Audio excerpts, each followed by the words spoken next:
Joining us now is Dan Niles, founder and portfolio manager of Niles Investment Management. Dan, good to see you. So you think AI spending is going to see a bit of a slowdown in 2025. How does that affect some of the biggest names? How does that affect the overall indices? Well, I mean, I think if you look over the last couple of years, really since ChatGPT was introduced at the end of 2022, AI has been the theme, obviously, that's driven the entire market and driven NVIDIA to be the most valuable company in the world at one point.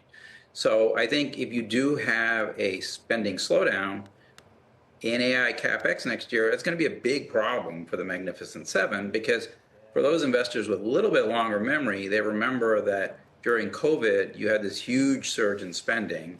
NVIDIA's revenues were up over 80% year over year in 2021 at the beginning of the year. And then by the end of 2022, as their big customers, Microsoft, Amazon, et cetera, went through digestion of that COVID spend, the revenues went from up over 80% year over year to down over 20% year over year.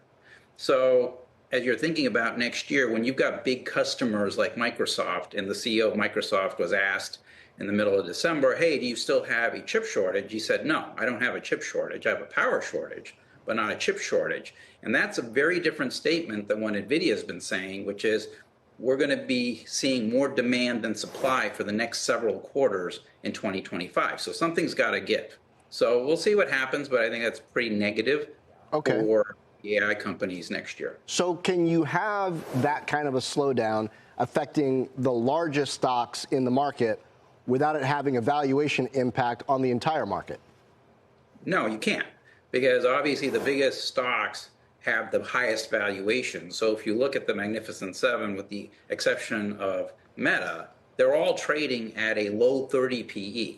The S&P 500 is trading at a 25 PE. But if you look at the mid-cap and small-cap stocks, which people have forgotten about because they're not really AI plays, they're trading at around 19 to 20 times. And they've underperformed up until sort of mid-year when the performance has picked up. Because if you look at stocks since June 30th, basically, the S&P is up about 8%, but the NASDAQ 100 is only up 7. The Russell 2000 is actually up 10, after being only up 1% for the first 6 months of the year.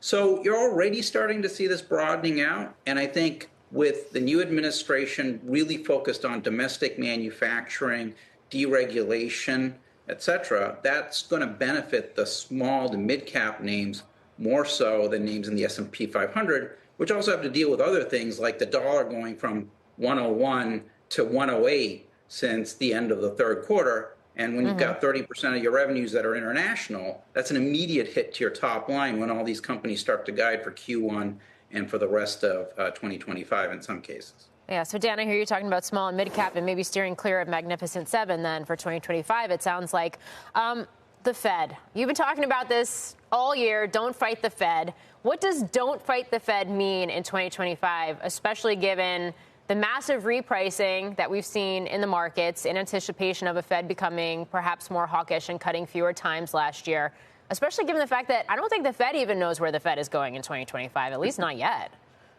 You're 100% right, Morgan. I mean, if I were to tell you, hey, inflation's going to go from 1.4% to 7% over 12 months, you're going to be like, oh my God, the market's going to get killed. Well, that's what happened in 2021, and the market was up 27%.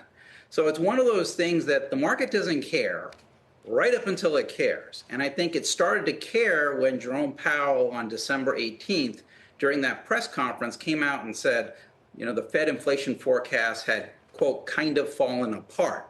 And when he said that, the market was like, oh my God, the fact that, by the way, all measures of inflation had bottomed out in the third quarter and had been going up for several months. Nobody cared, right? The market kept going up.